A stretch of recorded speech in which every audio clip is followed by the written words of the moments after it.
And for more than 20-25 years now, they have been trying very tenaciously to implement this slogan that in their village they will know the conditions, they know what is good for us. We respect, of course, the state government and central government and their role, but here we will make appropriate decisions. There was 28 years ago, a major road began to be constructed connecting Maharashtra with the neighboring Chhattisgarh. And it went past this village. And they started a stone quarry. There was a very nice hillock in the forest next to this village to provide the metal for this road. Now, in this part of Maharashtra, there is a traditional system called, that is to say, under British India also, the government was forced to accept certain important rights for local communities. So there is a 1800 hectare Nistar forest assigned to Mendaleka, which they are supposed to have a major say in management. The quarry operator has his goal to make as much money as quickly as possible. So in a completely insensitive fashion, they started quarrying machinery, explosives, and of course brought in outside labor. So there was nothing but destruction being visited on this village. And the Grama Sabha of this village, which had become very well organized as a traditional system of the Gonda people, and they said this will not do. What can we do? The women came forward. They said we have this Ma Danteshwari Mahila Swasahaya Ghats, women's self-help group, and that if stone is needed, all right, we will see supply stone also, but we will not allow this outsider to quarry in our forest and quarry in a destructive fashion with nothing for us and take away the stone. So they organized a very staunch resistance. Maharashtra also has its own quarry mafia and all these issues, but they persisted and they managed to stop the contract to the outside quarrier and get the contract themselves. Then there was sufficient stone to be quarried. This Ma Danteshwari Mahila Swasahaya Ghats, it ran the quarry quite successfully. They did several things. I went over them, kept good records.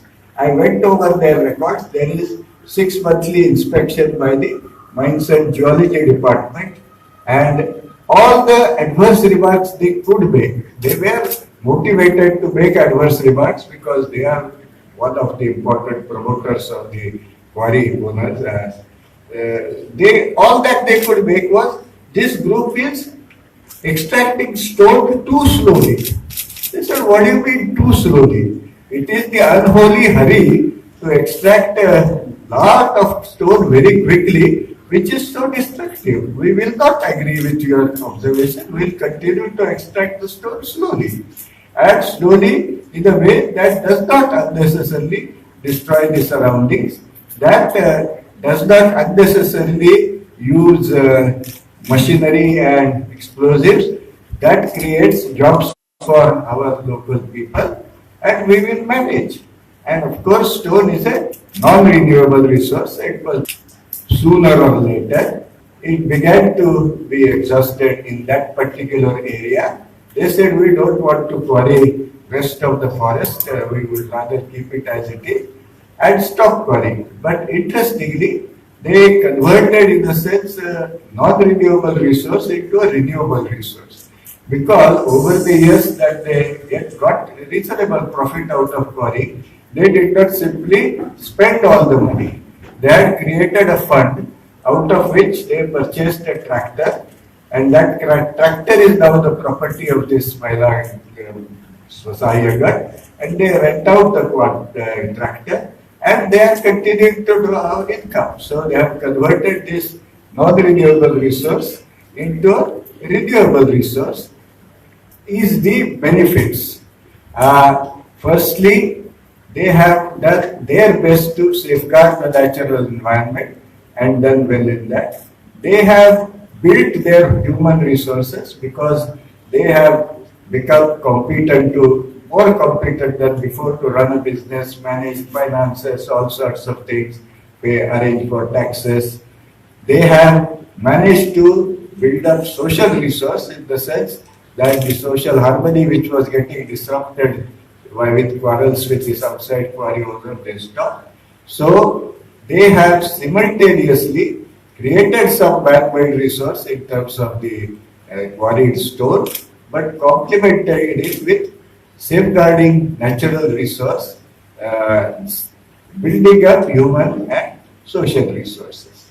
This is very much what Joseph Stiglitz, a distinguished economist who for some years was chairman of President Clinton's Economic Advisory Council in US, admires and proposes, is that the notion that development can be measured merely in terms of growth of gross domestic product is a wrong notion. That a nation's well-being is not to be measured by its gross domestic product. That is only a partial and perhaps sometimes misleading measure. The man-made capital, which perhaps the gross domestic product measures, but that also not completely, natural capital, human capital, which may be thought of in terms of education, health, employment, gainful employment, and social capital, which should be thought of in terms of the harmony within the society, trust amongst different components of the society. It is the sum total which should be thought of as an indicator of development. He is, as I said, a distinguished economist. He won the Nobel Prize also, and they have developed a quantitative index which can be measured like the GDP. And for in European Economic Community, that index was used to what they would consider proper measurement of growth. And this is what, in a sense, happened with this women's group in Mendaleka. I mean, of course, some economic production was there, which would have gone into GDP measurement, but also there was safeguarding of the natural capital as best as they could, building up of human and social capital. That was genuine development. And that genuine development became possible though outside expert advised them. Their own self-inspiration, their own understanding of what their surroundings, what called for, what was good for their society, that drove this development. And that, I think, is a major lesson that we might consider taking further in this whole idea of how to rebuild Kerala. Interestingly enough, I must mention one other fact, that Norway has a lot of offshore oil, other mineral resources. And it is said that Norway's way of using that resource is in many ways sets an ideal before the people of the world. What have they done? That offshore oil is not being exploited by some private capitalist to make a lot of money for himself, but it is exploited in a proper socially controlled fashion. They are also, like Mendaleka women, not exploiting that resource in any unholy hurry, and while exploiting, the profits they are continually investing in a Norwegian pension fund, so that they are saying when the oil is exhausted, there will be sustainable income for people of Norway. So just like these women converted the stone into income through their tractor, through other ways, Norway is converting income from an exhaustible resource into perpetual income. And that is, of course, many people in the world say the kind of lesson one should draw from Norway on how to use these kind of resources. And again, when we are talking about mining and quarrying, which have become predominant activities in India, and the question arises how they are done and where the money is going and who it is benefiting, then a document which is very much worth reading is Justice Shah's report, formal report commissioned by Government of India on illegal mining in Goa. The report says that over all the years prior to, I think 2012 or so, when he wrote the report, the bureaucracy had completely failed to oversee mining. There were no inspection ever done of the mines. They were allowed to operate completely without any control, and that has resulted in what he calls an atmosphere of fearlessness. Fearlessness for the lawbreakers. The people of Goa were certainly fearful of the operators of the mine. Fearlessness for the lawbreakers, and has resulted, according to Shah, irreparable damage to what agriculture, water resources and biodiversity of Goa. And the money, how much is it made? 35,000 crores he estimates of illegal gain, which is greater than your 26,000 crores which Kerala people want. Nobody is talking about it. Possibly a simple solution would be to Government of India to get this 33,000 crore from the mine operators. Not a paisa has been recovered, and hand it over to Kerala and the whole problem is solved. But that is not being done. And of course there is no question like Norway of all this money being invested in ways which will be perpetually beneficial to the society. It goes amongst other things reportedly in building palatial houses in London and other places which have nothing to do with Goa, and of course those dwelling in those palatial houses in London don't give a damn if Goa's environment is spoiled, if Goa's farmers lose employment, there is no concern. So that obviously is the prevalent mode of development, a mode in which development like this is being imposed on people from outside, and conservation programs are also being quite improperly imposed on people. Very many times very irrational conservation programs. Our report talks about the experience earlier to our panel report of the ecologically sensitive zones. The idea came into being in 1989 when near Murud on coast of Maharashtra, an ecologically sensitive area was declared. Then in Dhadu, in the 90s, Dhadu, then Mathera and Mahabaleshwar, other ecologically sensitive areas were declared. As a part of our panel's investigation, I visited and spent several days in Mahabaleshwar because, of course, partly I have very large number of friends among the farmers in that area. My mother's family comes from that area anyway. So I had very good rapport and asked them, what is your experience of the ecologically sensitive zone? Unfortunately, for the common people, the experience is totally negative. That they said they have stopped us from cutting trees on our farms, which we accept, fine, that the trees were there, that's a good thing.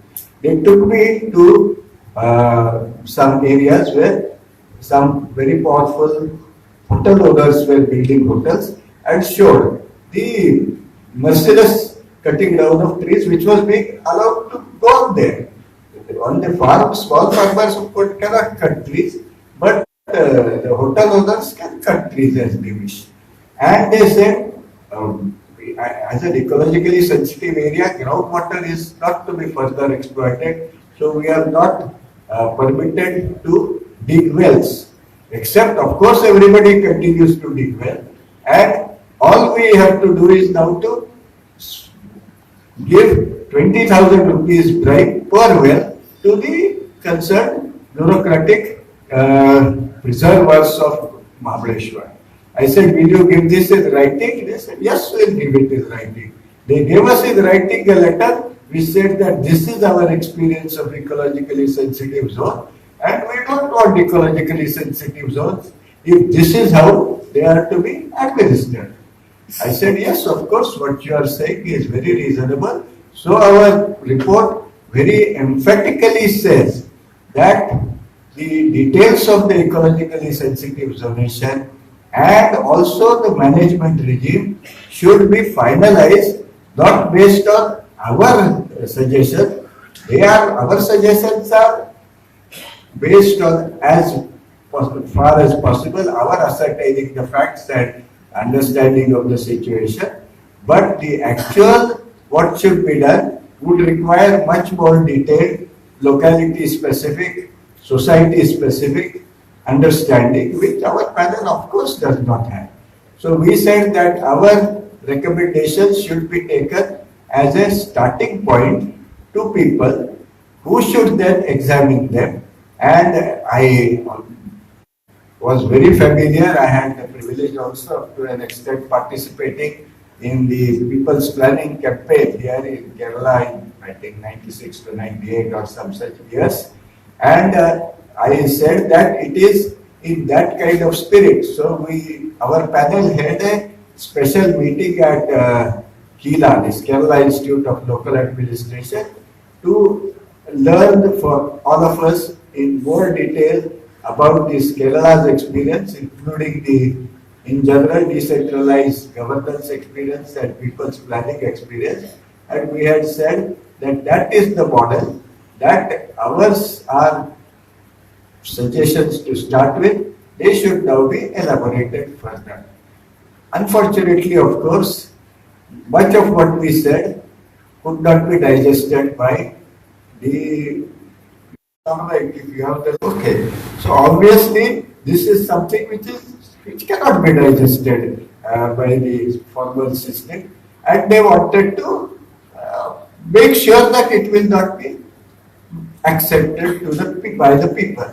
No, but if the people really understand what we have written, then it is very difficult to say why they should not accept it. I have asked many people I meet who object to our report.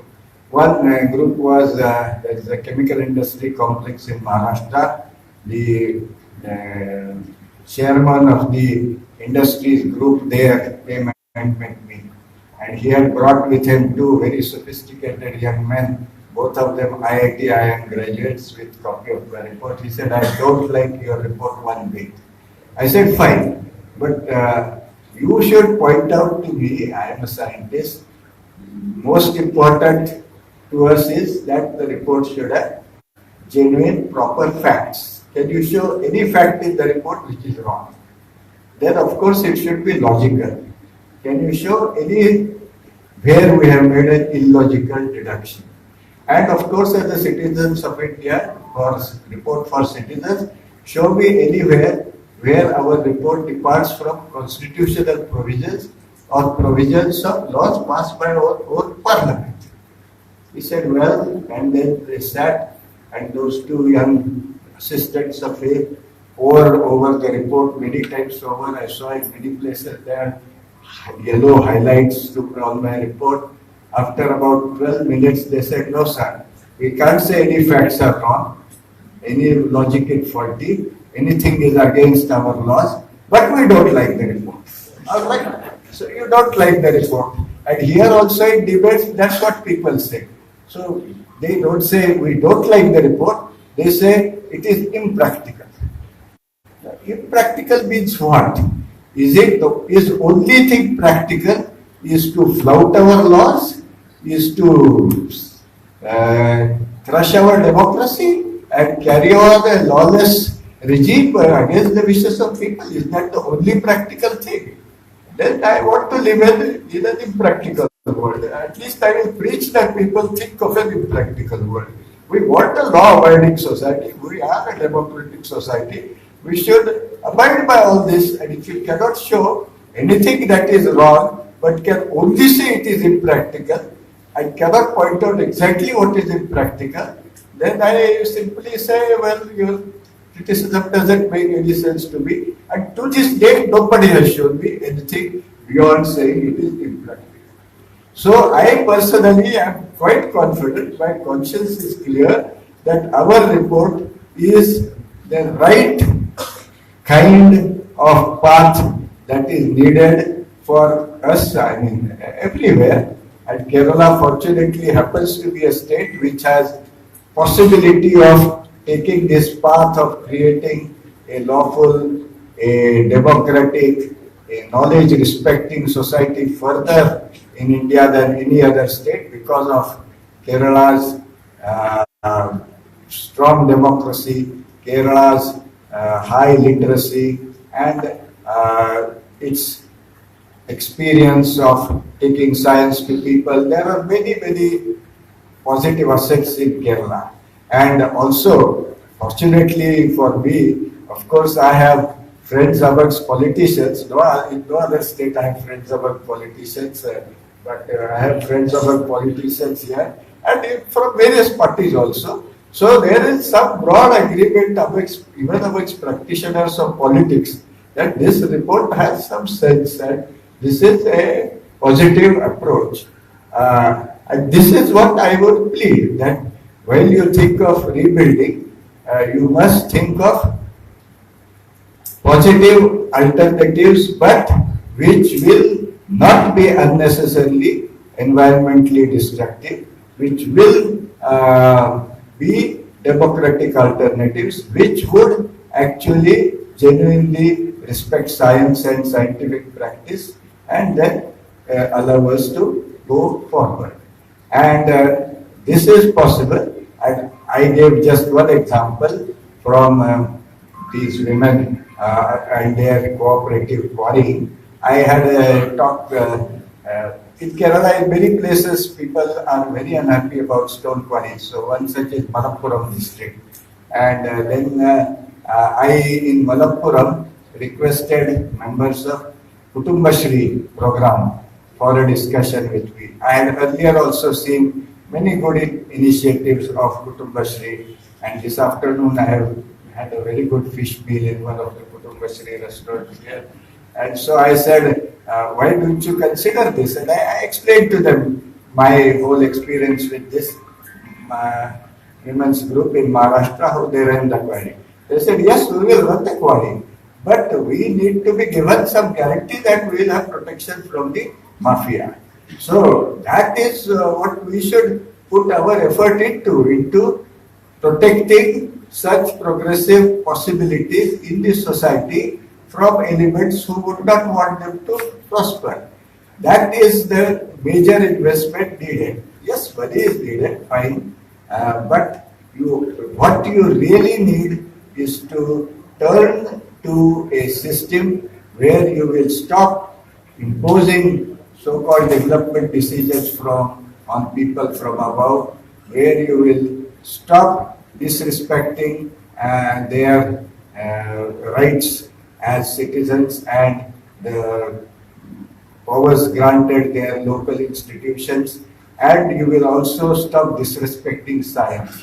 I will end up with some story of, I am a scientist and I am very much concerned with the way science is disregarded, and Athirappalli project was one of the experiences. There is a very good civil society group called River Research Center here in Kerala. They had done a careful study of the Athirappalli project. They had obtained data from Central Water Commission on Chalkuli river flow and done a proper modeling exercise and come to the conclusion that there wasn't enough water to generate the kind of power the project report claimed. There were other serious flaws. It's one of Kerala's last repositories of coastal riverine forest, and Biodiversity Board had given recommendations against it. Then, of course, there is also the habitat of Kadars, who are a group called Primitive Tribal Group, and the Forest Rights Act has given special rights to them, I call habitat rights, that law was being simply flouted, the Tribal Forest Rights Act was being flouted, the cadres had never been asked anything about their consent. So altogether, it was flawed project, but most importantly, it was scientifically also unjustifiable project. So we had a meeting at which I requested River Research Center, some of the biodiversity experts to submit their views, and the Kerala Electricity Board people were present in full strength. I requested them to react and to rebut and counter. Is it that actually what the River Research Foundation was saying about the scientific technical flaws was based on something wrong? They should rebut the criticism. They kept absolutely quiet. So in effect, they fully accepted that River Research Center's criticism was justified, that their project had exaggerated very much the water availability. The kind of justification given was not honestly sustainable. So that's what their silence meant. And they kept silent. Again and again I requested, is there no further comments from you? No further comments. Now this is, despite this, project is being pushed through. So this is really disrespect for science to the highest degree. And this should also stop. Now there has been a question about the regime of water release from the reservoirs. And all sorts of questions are being raised about whether they unduly accumulated water and then suddenly released it and all that. Now I have not studied the details, I don't want, but I want to end with a personal experience, art and science of releasing water from reservoirs. A small experience, but I think it is relevant as to how they seem to decide when and how to release water. Now there is a river called Tapi. That's the northern limit of Western Ghats. Beyond that are Satpuras. So Tapi is an area where there are tribes. are very curious about them. I wanted simply to understand how they live and how they relate to nature. So I had some friends working amongst them. I said, you please arrange for me to stay for a few days in some Bill household and simply live like them. So I understand their life.